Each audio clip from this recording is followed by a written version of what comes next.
Most people who visit Sweden come back changed.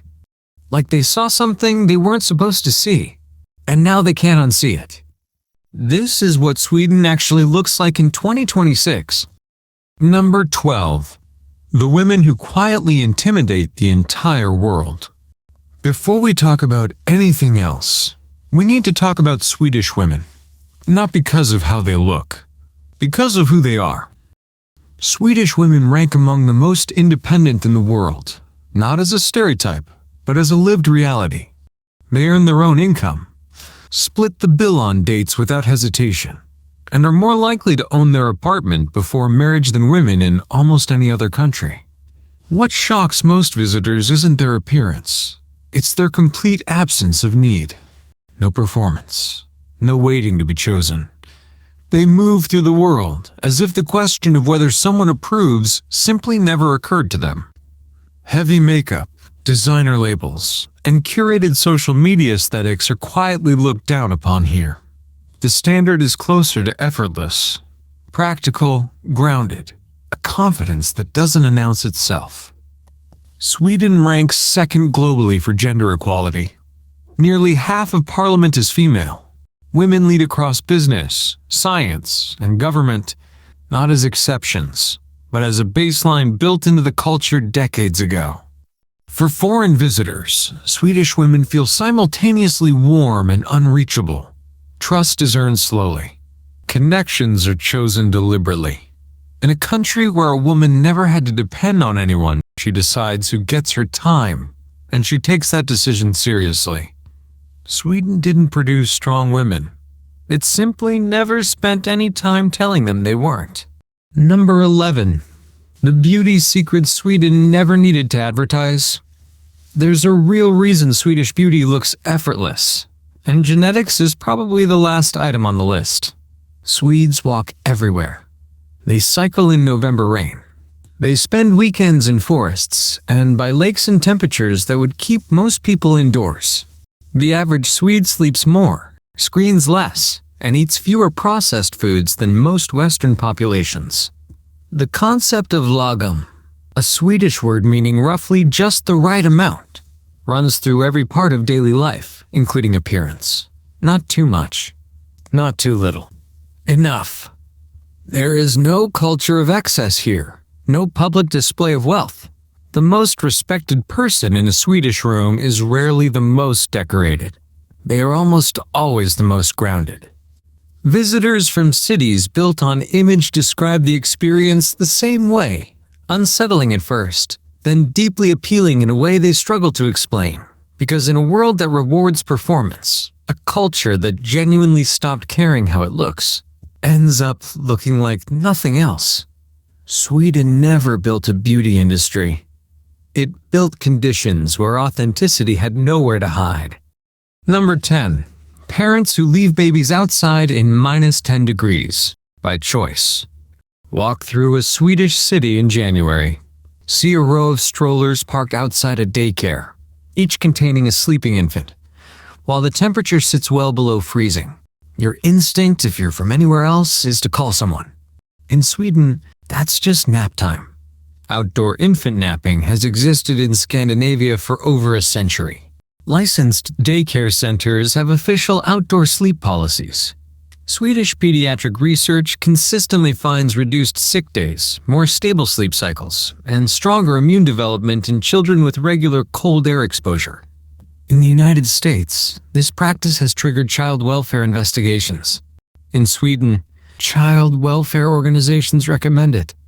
Swedish children are taught early, before they have the vocabulary to understand it, that the world is not a threat to be avoided. Cold exists. Discomfort exists. The correct response is to put on a coat and go outside anyway. Sweden doesn't protect its children from the cold. It raises them to understand the cold was never the enemy. Number 9. The country that quietly tried to abolish cash. Arrive in Stockholm with a wallet full of kroner, and you will find, within the first hour, that almost nobody wants them. Buses, cafes, churches, parking meters, digital only. The Swish app handles billions of transactions per year, including splitting dinner bills between friends down to the last krona. But here is the part most travel content skips.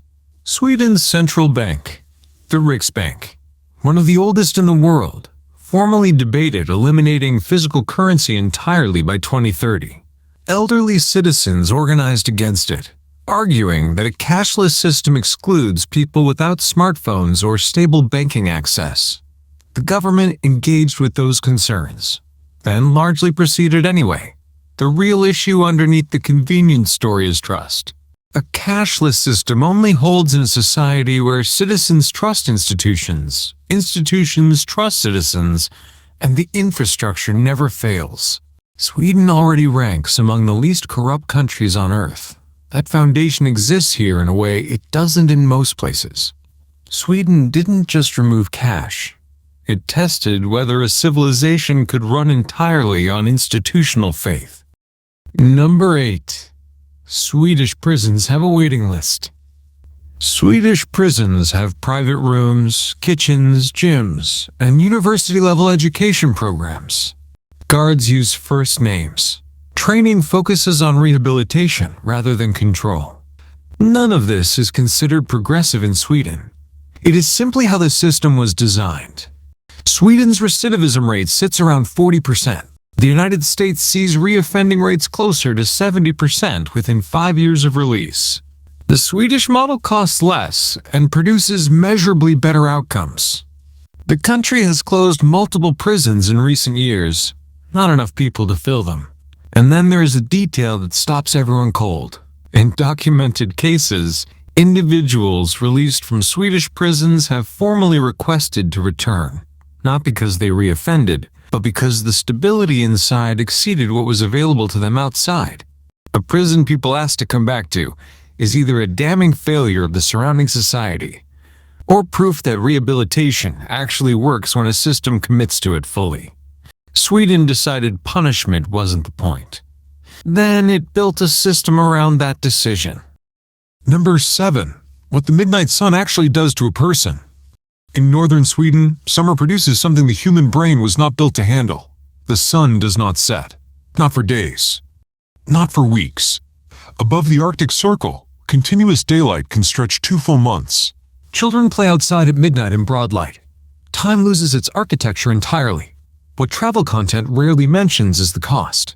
Stockholm psychiatrists document a predictable seasonal spike in anxiety every June. Not winter depression, but its opposite. Melatonin production collapses. Sleep fragments. Hotels install blackout curtains thick enough to cut out every trace of light. Visitors describe the first week as beautiful. The second is strange, and the third is something that starts to feel like a slow unraveling. Then winter arrives, and the sun disappears in the other direction. Some northern towns see fewer than 4 hours of usable daylight. Roads stay clear. Schools stay open. Trains run on time. Sweden built a civilization between two extremes that would dismantle most societies. It just adapted. Number 6. Every person in Sweden legally owns the wilderness. In Sweden, you can legally walk through a stranger's private land, camp in their field, swim in their lake, and pick fruit from their trees, and they cannot stop you. Sweden didn't make nature a luxury. It made access to it too fundamental to leave in private hands. Number 5. The invisible rule that keeps Sweden from becoming everywhere else. There is no law in Sweden against being wealthy. No cap on earnings. No requirement to be modest. And yet, Ingvar Kamprad, founder of IKEA, for years among the 10 wealthiest people on Earth, took public buses, ate in IKEA cafeterias with regular employees, and drove a 1993 Volvo until he died. Not as theater, because in Swedish culture, any other behavior would have been embarrassing. This is Jantelagen, an unwritten social code built on a single principle. You are not more important than anyone else. Acting as if you are isn't admired. It is the social equivalent of a serious personal failing, met not with anger, but with a quiet, permanent withdrawal of regard. For Americans raised to treat visible success as moral confirmation, Jantelagen is genuinely uncomfortable. But look at the output. Sweden's wealth gap is among the smallest in the developed world. High earners use the same hospitals, schools, and transit as everyone else. The social contract holds because the people with the most to gain from breaking it were raised to find it distasteful. Sweden has the same billionaires as everywhere else. It just built a culture where the loudest thing a wealthy person can do is nothing. Number 4. 10 million people. They built the software running your life. Sweden has roughly the population of North Carolina. It created Spotify, IKEA, Volvo, H&M, Ericsson, Skype, and Minecraft, the best-selling video game in recorded history. Right now, you likely have Swedish software on your phone, Swedish furniture in your home, and Swedish music in your ears. Stockholm produces more billion-dollar tech companies per capita than any city outside Silicon Valley. For a country of 10 million, this stops being an achievement and starts requiring an explanation. Sweden's answer: national broadband infrastructure built in the 1990s, while others were still debating it. An education system focused on independent thinking over standardized performance, and a cultural ease with failure that most societies quietly punish. Swedish companies don't announce their origins. Spotify never led with Stockholm. IKEA doesn't market heritage. They made themselves impossible to live without, then stepped back. Sweden never announced it was building a global empire. It just built one. Number 3. The one night Sweden lets itself go.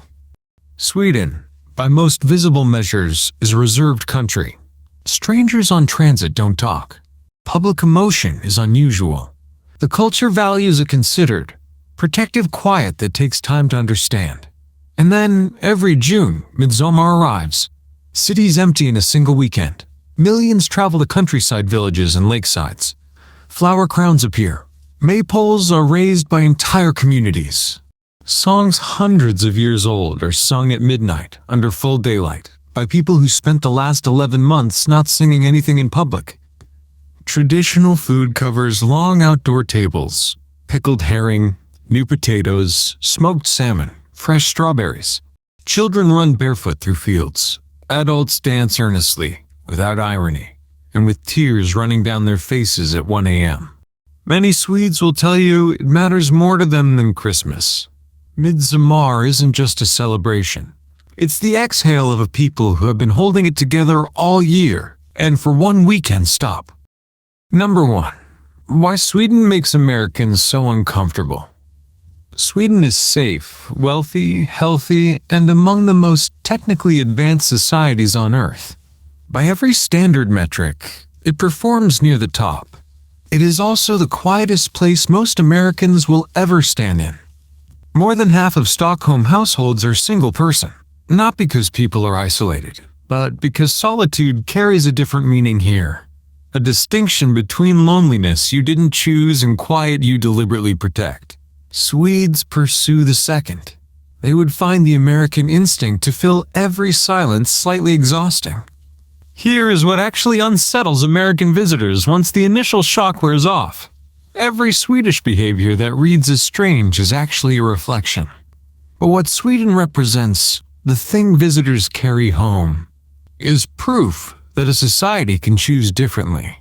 That the way things run in one country is not the way they have to run everywhere.